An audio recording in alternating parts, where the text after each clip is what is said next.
Hello friends, कैसे हैं आप सभी लोग। स्वागत है आपका ट्यूशन टाइम एकेडमी पर।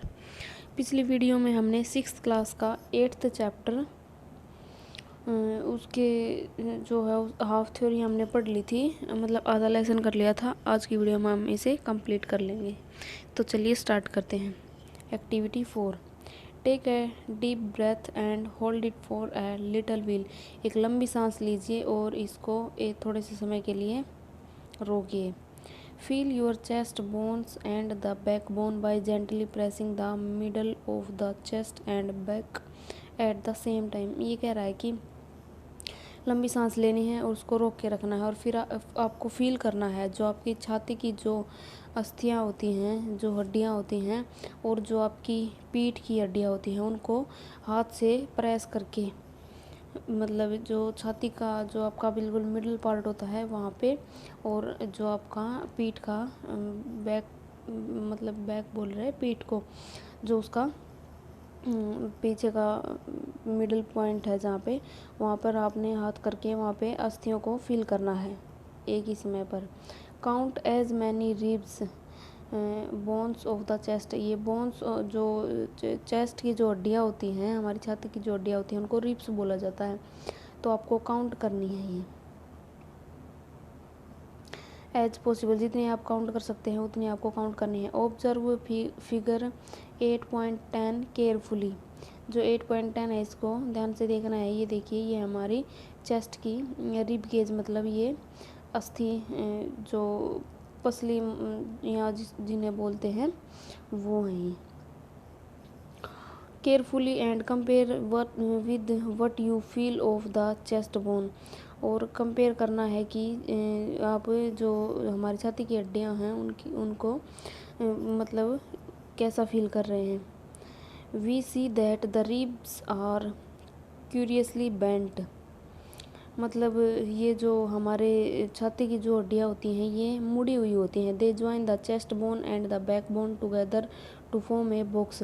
मतलब ये जो छाती की हड्डियाँ हैं और जो हमारी कमर की हड्डियाँ हैं उनको जोड़ती हैं और एक बॉक्स बनाती हैं। This is called the rib cage. और ये कहलाता है rib cage. There are 12 ribs on each side of chest. मतलब हमारी छाती के दोनों ओर 12-12 ये जो हड्डियाँ होती हैं। Some important internal part of our body lie protected inside this cage. ये कह रहा है कि some important internal parts of the body, मतलब हमारे जो शरीर के बहुत ही आंतरिक जो महत्वपूर्ण पार्ट होते हैं, लाई प्रोटेक्टेड इनसाइड द केज, मतलब वो इस बॉक्स के अंदर सुरक्षित होते हैं। इस पैराग्राफ में ये समझाना चाह रहा है कि जो हमारी छाती की जो हड्डियाँ होती हैं और हमारे जो पीठ की हड्डियाँ होती हैं, वो ये जो रिब केज होता है, मतलब जो पसली पिंजर होता है, यहाँ पर जुड़ी हुई होती हैं और ये मुड़ी हुई होती हैं और इनके अंदर हमारे शरीर का महत्वपूर्ण पार्ट होता है जो वो सुरक्षित होता है। Ask some friends to touch their toes without bending their knees. आपके किसी फ्रेंड को बोलिए कि घुटनों को मोड़े बिना और अपने जो पैर के अंगूठे उंगलियां होती हैं उनको टच करें। Starting from the neck. अब उसकी गर्दन से शुरू करते हुए move your finger downwards on the back of your friend. और उसकी गर्दन से शुरू करते हुए अब आपको आपकी फिंगर्स से नीचे की तरफ उसकी पीठ की तरफ आना है। What you feel is the backbone. अब जो आपने फील किया वो बैकबोन है। हिंदी में इसको मेरुदंड बोला जाता है। It is made up of many small bones called vertebrae. मतलब ये छोटी छोटी काफ़ी सारी अस्थियों से मिलकर बना होता है, जिसको वर्टेब्री कहते हैं। हिंदी में इसको के कशेरुका बोलते हैं। The backbone consist of 33 वर्टेब्री। मतलब जो हमारी ये बैकबोन होती है, ये जो हमारी मेरुदंड होता है, इसके अंदर 33 कशेरुका होती हैं। The rib cage is joint to these bones, और जो हमारा अस्थि जो पसली पिंजर होता है ये इन हड्डियों के साथ जुड़ा होता है। If backbone was made up of only one long bone will your friend be able to bend. अगर आपका जो मेरुदंड है, जो बैकबोन है, अगर सिर्फ एक ही लंबी हड्डी से बनी होती तो क्या आपका फ्रेंड है वो झुक सकता था। Make your friend stand with both hands pressed to the wall and ask her to push the wall. आपके फ्रेंड को बोलिए कि दोनों हाथ दीवार पे लगाए और दोनों हाथों से दीवार को धक्का दे। पुश का मतलब होता है धक्का देना। Do you notice two bones on the back are prominent where the shoulder are. ये कह रहा है कि जब उसने दीवार को धक्का दिया तो क्या आपने नोटिस किया कि उसके कंधों के पास दो जो हड्डियां हैं वो उभरी हुई सी नज़र आई होंगी। They are called shoulder bones, और वे जो कंधे की हड्डियां हैं, कंधे की अस्थियां कहलाती हैं। Observe figure 8.13 carefully. 8.13 को ध्यान से देखिए। This structure is made up of pelvic bones. जो ये है 8.13, इसमें देखिए ये जो स्ट्रक्चर है ये पेल्विक बोन से बना हुआ है। श्रोणी अस्थियां बोलते हैं इनको हिंदी में। They enclose the portion of your body below the stomach. जो आपके पेट के नीचे का हिस्सा होता है उसके ऊपर ये हड्डियाँ होती हैं। This is the part of you sit on. ये है वह हिस्सा है जहाँ जिसके सहारे आप बैठते हैं। The skull is made up of many bones joint together. Skull होती है हमारी खोपड़ी, जो सिर का हिस्सा होता है, यह है काफ़ी हड्डियों से जुड़कर बना होता है। It encloses and protect a very important part of the body. इसके अंदर जो है हमारे शरीर का एक बहुत महत्वपूर्ण हिस्सा है, भाग है जो सुरक्षित रहता है, द ब्रेन, जिसको हम दिमाग कहते हैं। We discussed many bones and the joints of our skeleton. मतलब हमने जो हमारे स्केल्टन है, जो उसकी जो हमारा ये अस्थि मज्जा होता है, इसकी बहुत सारी हड्डियों के बारे में हमने पढ़ा। There are some additional part of the skeleton that are not as hard as the bones and which can be bent. मतलब इसके अंदर और भी ऐसी हड्डियाँ होती हैं, कुछ ऐसे पार्ट होते हैं जो मतलब ये जो हमारी हड्डियाँ हैं इन जितने कठोर नहीं होते, परंतु वो मुड़ सकते हैं। बेंट का मतलब होता है जिनको मोड़ा जा सकता है। दीज आर कॉल्ड कार्टिलेज, और उनको कार्टिलेज बोला जाता है। कार्टिलेज होता है उपास्थि। फील योर ईयर, अपने कान को महसूस कीजिए। Do you find any hard bony part that can be bent. क्या आपने कोई ऐसा बोनी पार्ट मतलब कोई ऐसा हड्डी वाला हिस्सा आपने महसूस किया जिसको आप मोड़ सकते हैं। There do not seems to be any bones here isn't it. यहाँ पर कोई भी हड्डी नहीं है, क्या ऐसा नहीं है। Do you notice anything different between the ear lobe and the portion above it. Ear lobe होता है ये बिल्कुल जो हमारे कान का नीचे का हिस्सा होता है, क्या आपको इसके अंदर और जो हमारे कान का ऊपरी हिस्सा है इसके अंदर कोई डिफरेंस महसूस होता है। As you press them between your finger, जब आप उंगलियों के बीच में उसको दबाते हैं। You do feel something in the upper part of the ear that is not as soft as the ear lobe. But ये कह रहा है कि जो ऊपर का पार्ट है वो इतना सॉफ्ट नहीं है, इतना मुलायम नहीं है जितना कि नीचे का है। But not as hard as a bone, परंतु इतना कठोर भी नहीं है जितनी कठोर एक हड्डी होती है। दिस इज कार्टिलेज, यह कार्टिलेज है, यह उपास्थि है। Cartilage is also found in the joints of our body. हमारे बॉडी में जितने जोड़ होते हैं उनके अंदर भी ये कार्टिलेज पाए जाते हैं। We have seen that our skeleton is made up of many bones. जो हमारा ये मानव कंकाल होता है ये बहुत सारी हड्डियों से मिलकर बना होता है, जॉइंट एंड कार्टिलेज, जोड़ों से और उपास्थियों से। You could feel band and move many of them. आप उनमें से काफ़ियों को महसूस कर सकते हैं, मोड़ सकते हैं और उनसे कोई मूवमेंट करा सकते हैं। Draw a neat figure of the skeleton in your notebook. जो मानव कंकाल होता है उसका एक साफ सुथरा चित्र अपनी कॉपी में बनाइए। We have learned about the bones in our body and about joints that help us move in different ways. हमने हमारी शरीर की मतलब इस लेसन में हमने हमारे शरीर की बहुत सारी हड्डियों के बारे में पढ़ा, जोड़ों के बारे में पढ़ा, जिनको हम काफ़ी सारी डिफरेंट वेज में घुमा सकते हैं, मोड़ सकते हैं, मूवमेंट करा सकते हैं। What makes the bones move the way they do, ऐसी कौन सी चीज़ है जो हड्डियों को उस तरीके से मोड़ती है जैसे हम उन्हें मोड़ना चाहते हैं। लेट अस फाइंड आउट, आइए पता करते हैं। Make a fist with one hand, bend your arm at the elbow and touch your shoulder with the thumb. मतलब फिस्ट होता है मुट्ठी, अपनी हाथ से मुट्ठी बनाइए और अपने हाथ को मोड़िए और अपनी जो ये जो कोहनी है यहाँ से मोड़िए और अपने अंगूठे से अपने शोल्डर मतलब अपने कंधे को टच कीजिए। Do you see any change in your upper arm, जो आपके हाथ का ऊपर का भाग है, क्या आपको उसमें कुछ चेंज महसूस हुआ, कोई बदलाव महसूस हुआ। Touch it with the other hand, अब उसको दूसरे हाथ से टच करके देखिए। Do you observe a swollen part, swollen region is the upper arm, क्या आपको जो आपका हाथ का ऊपरी हिस्सा है वहाँ पर कुछ सूजा हुआ पार्ट महसूस हुआ। दिस इज मसल, मसल्स होती हैं पेशी, हिंदी में बोला जाता है पेशी, यह पेशी है।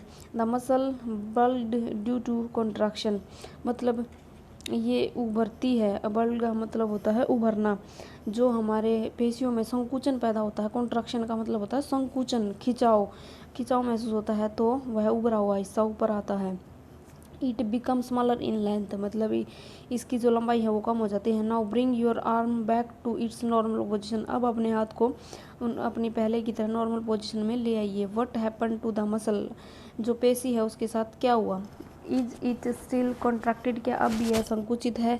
You can observe similar contraction of muscle in your leg when you walk और रन, ऐसा ही संकुचन आप अपने पैर की पेशियों में भी महसूस कर सकते हैं जब आप भागते या चलते हैं।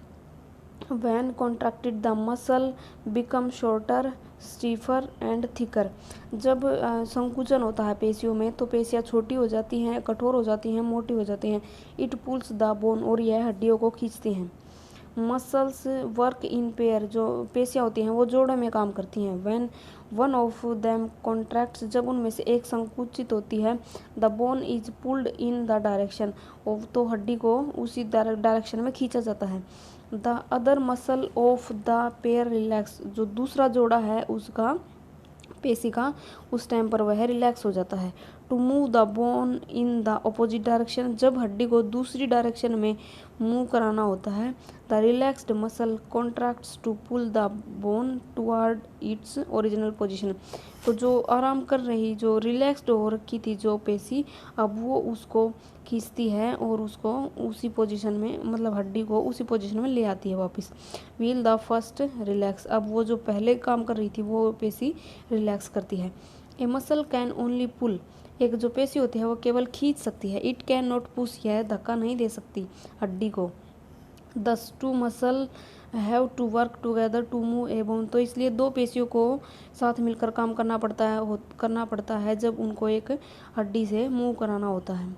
Our muscles and bones always required for moment, क्या जो पेशियां हैं और जो अस्थियां हैं मतलब हड्डियां हैं, क्या उनको हमेशा मोमेंट के लिए ये हमेशा ज़रूरी होती है।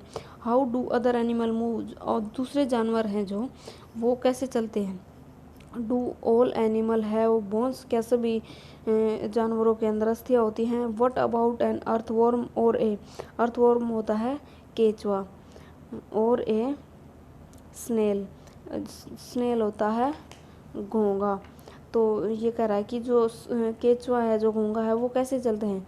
Let us study the manner of movement, आइए हम इनके चलने के तरीके के बारे में पता लगाते हैं। That is the gait of some animal, की जो दूसरे एनिमल हैं उनकी चाल ढाल कैसे हैं।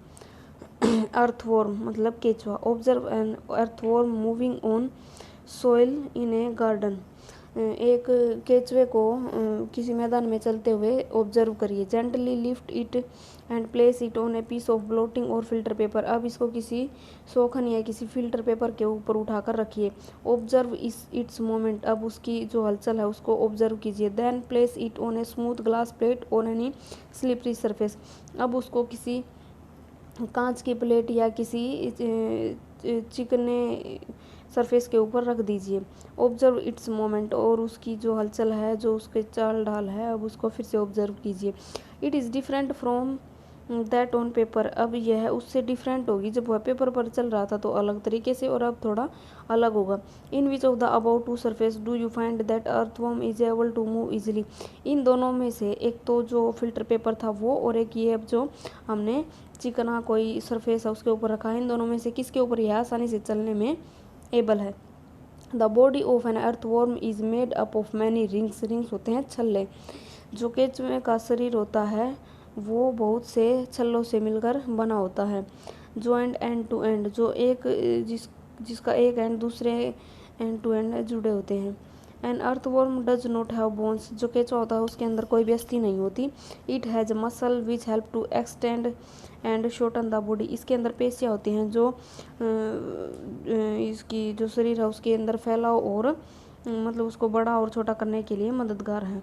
During moment the earthworm first extend the front part of the body, मतलब जब भी यह चलता है तो यह अपने अगले हिस्से को, शरीर के अगले हिस्से को थोड़ा बढ़ाता है। Keeping the rear portion fix to the ground, जो पिछला हिस्सा है उसको धरती के साथ जकड़े रखता है। Then its fix the front end and release the rear end, अब यह जो इसका अगला हिस्सा इसने फैलाकर आगे रखा था उसको धरती के साथ फिक्स कर लेता है और दूसरे हिस्से को उठा करके आगे रख लेता है। It then shorten the body and pulls the rear end forward, इससे क्या होता है इसकी जो शरीर है वो थोड़ा छोटा हो जाता है और जो पीछे का पार्ट है वो उसको आगे खींचने में मदद करता है।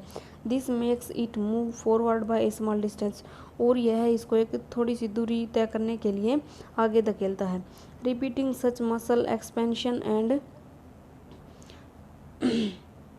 Contraction the earthworm can move through soil, मतलब यह फैलाव और संकुचन के कारण ही जो केंचुआ है वो मिट्टी के अंदर चल पाता है। Its body secrete a slimy, slimy होता है कुछ चिपचिपा। Substance to help the movement, इसका जो शरीर है वो कुछ चिपचिपा पदार्थ, सीक्रेट्स होता है छोड़ना, शरीर से बाहर निकालना, कुछ चिपचिपा पदार्थ इसके शरीर से बाहर निकलता है जब यह चलता है।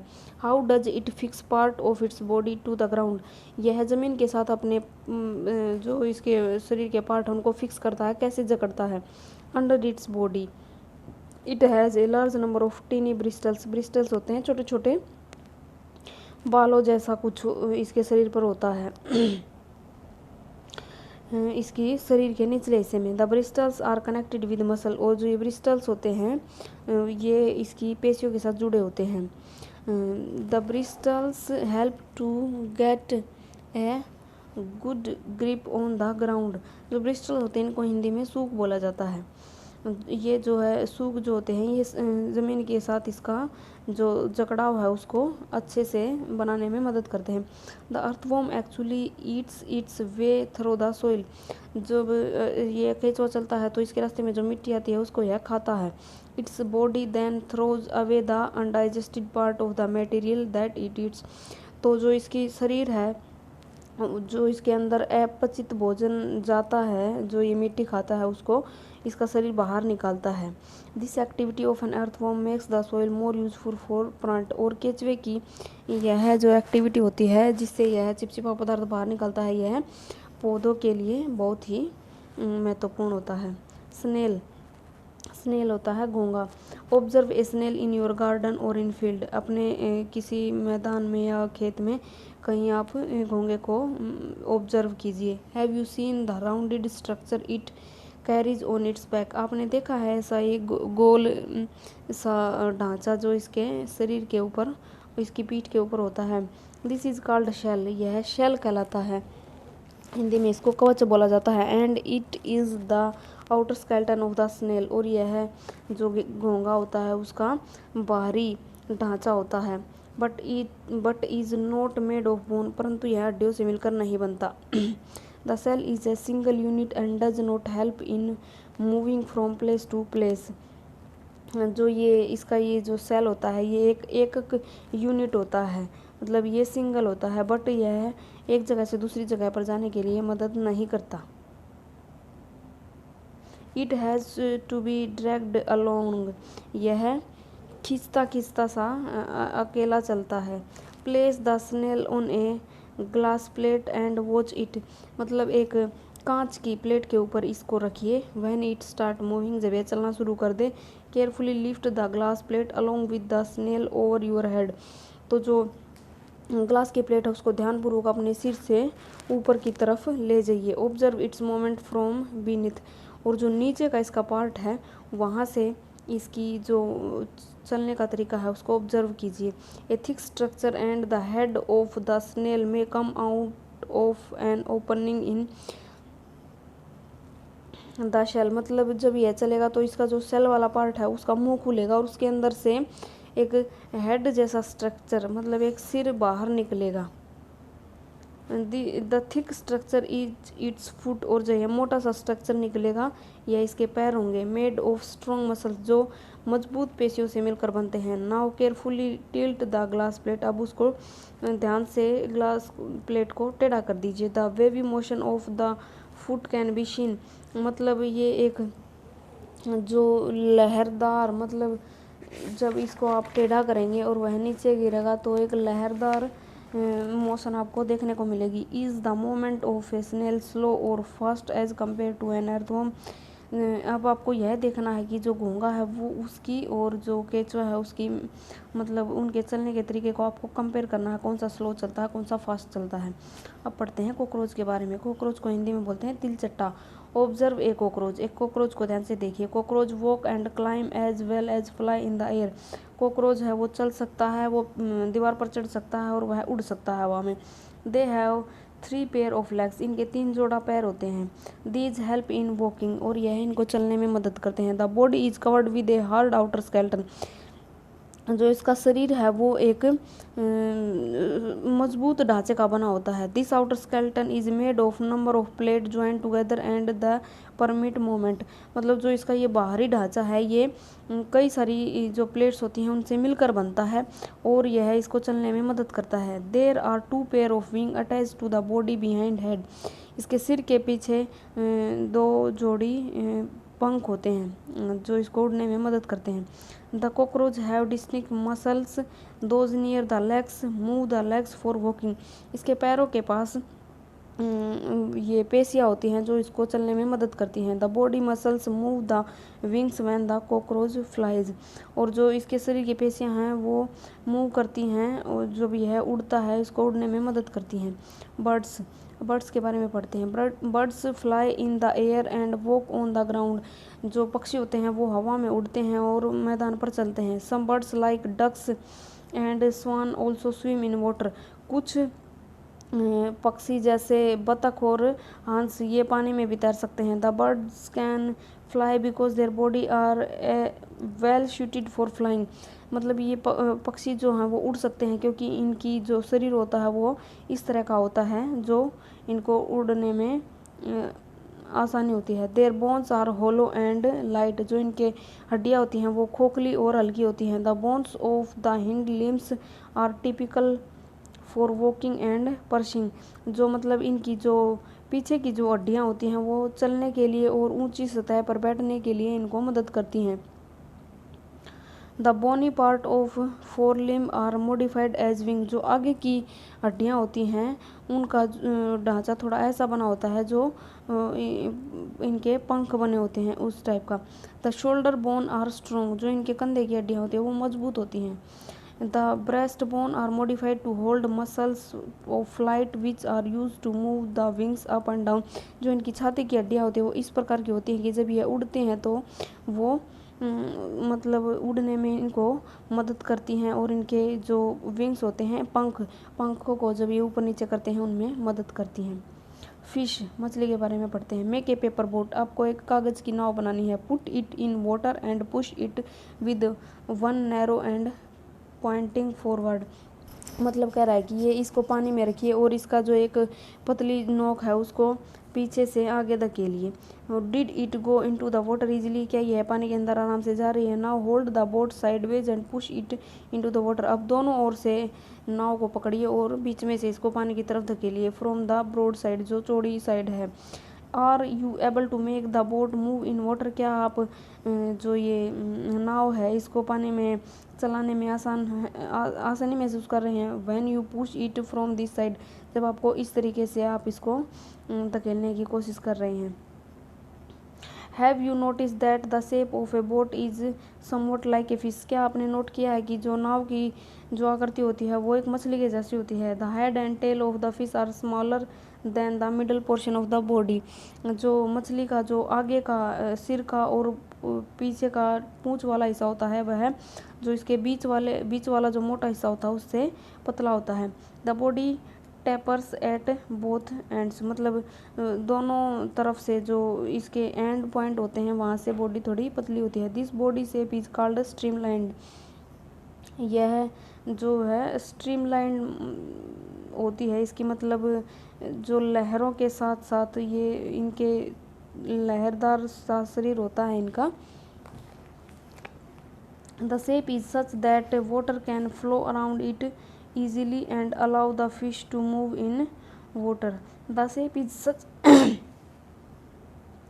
shape is such that water can flow around it easily and allow to fish move in water, मतलब इनकी आकृति थोड़ी ऐसी होती है कि पानी इनके पास से आसानी से गुजर सकता है और इनको पानी में तैरने में आसानी होती है। The skeleton of the fish is covered with strong muscle, जो इनका बाहरी ढांचा होता है वो मजबूत पेशियों से बनता है। During swimming muscle make the front part of the body curve and to one side and the tail part swings toward the opposite side, मतलब जब यह तैरती है तो जो पेशियाँ वो क्या करती हैं, जो आगे का हिस्सा होता है जो मुंह का वो एक कर्व में मतलब एक तरफ बैंड हो जाता है, मुड़ जाता है, curve to one side and the tail part swing toward the opposite side, और जो पूंछ वाला हिस्सा था वो दूसरी साइड तैरने लगता है। The fish form a curve as shown in figure 8.24, जैसा 8.24 में दिखाया गया है वैसे इसका जो मछली होती है इसका एक कर्व सा बन जाता है। Then quickly the body and tail curve to other side, और फिर एकदम से जो शरीर होता है और जो पूंछ वाला हिस्सा होता है वो दूसरी साइड कर्व बना लेता है। दिस मेक्स ए जर्क, इससे एक झटका सा बनता है and pushes the body forward, और वह उसके शरीर को आगे की तरफ धकेलता है। A series of such jerks make the fish swim ahead, और ऐसे ही झटके की जो एक सीरीज सी बनती जाती है और मछली तैरने लगती है। This is helped by the fins of the tail, मतलब जो पूंछ के पीछे जो ये पंख से बने होते हैं यह उसमें मदद करते हैं। Fish also have other fins on their body which mainly help to keep the balance of the body and to keep direction while swimming, इसके शरीर पर ऐसे भी और बहुत सारे पंख लगे होते हैं जो इसके शरीर को बैलेंस बनाने में मदद करते हैं और एक डायरेक्शन से दूसरी डायरेक्शन में घूमने में मदद करते हैं। Did you ever notice that under water divers wear fin like flippers on their feet, आपने कभी देखा होगा कि जब जो गोताखोर होते हैं वो पानी के अंदर जाते हैं तो वो भी पैरों में ऐसे ही पंख से पहनते हैं to help them move easily in water, जो उनको पानी में चलने में मदद करते हैं। हाउ डू स्नेक्स मूव, सांप कैसे चलते हैं। Have you seen a snake slither होता है सांप का चलना, क्या आपने कभी किसी सांप को रेंगते हुए देखा है। डज इट मूव स्ट्रेट, क्या ये सीधा चलता है। Snake have a long backbone, जो सांप होता है उसका एक लंबा मेरुदंड होता है। They have many thin muscle, जिसके अंदर काफ़ी पतली पेशियाँ होती हैं। They are connected to each other even though they are far from one another, वे एक दूसरे दूर होती हैं परंतु फिर भी आपस में जुड़ी हुई होती हैं। Muscles also interconnect the backbone ribs and skins, जो पेशियाँ होती हैं वो उसके मेरुदंड से उसके जो पसली पिंजर है उससे और उसकी त्वचा से जुड़ी होती हैं। The snakes body curve into many loops, जो सांप का शरीर होता है वो बहुत सारे कर्व में मतलब घुमा हुआ होता है। Each loop of the snake gives it A forward push, जो जहाँ से यह मतलब घुमावदार सा जो इसका शरीर होता है मुड़ा हुआ जगह जगह से वह इसको आगे चलने में मदद करता है। By pressing against the ground, जब यह ज़मीन से दूसरी तरफ धक्का लगाता है। Since it's long body makes many loops, जो इसका लंबा शरीर होता है उसमें बहुत से लूप्स बनते हैं। And each loop gives eat this push, और प्रत्येक लूप इसको आगे की तरफ धक्का देता है। The snake move forward very fast, और यह सांप जो होता है वो इसी वजह से तेज़ी से आगे बढ़ता है। Not in a straight line, Sidhi line में नहीं चलता। We have learned about the use of bone and muscle for the movement of different animal. हमने अस्थियों और पेशियों के बहुत सारे यूज़ देखे हैं। जब कोई जानवर चलता है उसको चलने में मदद करते हैं। पहेली एंड बूझो have many question in their sex about the different moment in animals. जो पहेली और बूझो उनके दिमाग में बहुत सारे क्वेश्चन अभी भी चल रहे हैं जानवरों को लेकर। सो must you be having many unanswered questioning. Buzzing होता है गूंजना। इन यूर माइंड, तो ये कह रहा है कि आपके दिमाग में भी ऐसे बहुत सारे क्वेश्चन गूंज रहे होंगे जिनके आंसर आपके पास नहीं होंगे। The ancient Greek philosopher Aristotle in his book gait of animals asked himself these question. जो ये ग्रीक फिलोसफर था अरिस्टोटल, इसने अपनी किताब जो है इसकी गेट ऑफ एनिमल्स जो इसने लिखी है उसके अंदर उसने अपने आप से ये प्रश्न पूछे हैं। Why do different animal have the body parts that they do have, and how do these body parts help animals to move the way they do. ये कह रहा है कि जो ये जितने भी जानवर हैं उनके सबके शरीर की जो संरचनाएं हैं वो इतनी अलग अलग क्यों है, और ये जो सब एनिमल हैं ये इतने अलग अलग तरीके से क्यों चलते हैं। What are the similarities and difference in these body parts between different animals. जो अलग अलग जानवर होते हैं उनके जो ये अलग अलग शरीर के भाग होते हैं इनके अंदर क्या समानताएं हैं और क्या भेद हैं। How many body parts are needed by different animals for moving from place to place. मतलब कितने प्रकार के अलग अलग जो शरीर के भाग होते हैं वो जानवरों को चाहिए एक स्थान से दूसरे स्थान पर जाने के लिए। Why 2 legs for humans and four cows and buffaloes. ये कह रहा है कि ऐसा क्यों है कि आदमियों के 2 पैर होते हैं और जो गायें हैं और जो भैंसें हैं उनके 4 होते हैं। Many animals seem to having an even number of legs. Why, और कुछ जानवर ऐसे हैं कि जिनके बहुत सारे पैरों की संख्या बहुत ज़्यादा है, ऐसा क्यों है। Why is the bending of our legs different from that of our arms. ये कह रहा है कि जो हमारे पैरों का मुड़ना है वो हमारे हाथों से अलग क्यों है। So many questions and perhaps we have looked for some answer through our activities in this chapter and we need to look for many more answer. ये कह रहा है कि हमने बहुत सारे क्वेश्चनों के आंसर हैं जो हमने हमारी ये इस लेसन के अंदर जो एक्टिविटी हैं उनको करके पाया है, और कुछ अभी भी हमारे दिमाग में चल रहे हैं जिनके उत्तर हमें चाहिए हैं। तो गाइज़ हमारा ये लेसन जो है कंप्लीट हो गया है। अगर आपको वीडियो पसंद आई हो तो वीडियो को लाइक करें, शेयर करें, मेरे चैनल को सब्सक्राइब करें। चैनल का लिंक आपको डिस्क्रिप्शन बॉक्स में मिलेगा। और अगर आपको किसी भी चीज़ में कोई प्रॉब्लम आई हो तो कमेंट बॉक्स में कमेंट करके पूछ सकते हैं। अब मिलते हैं नेक्स्ट वीडियो में इसके एक्सरसाइज के क्वेश्चनों के साथ। तब तक के लिए थैंक यू।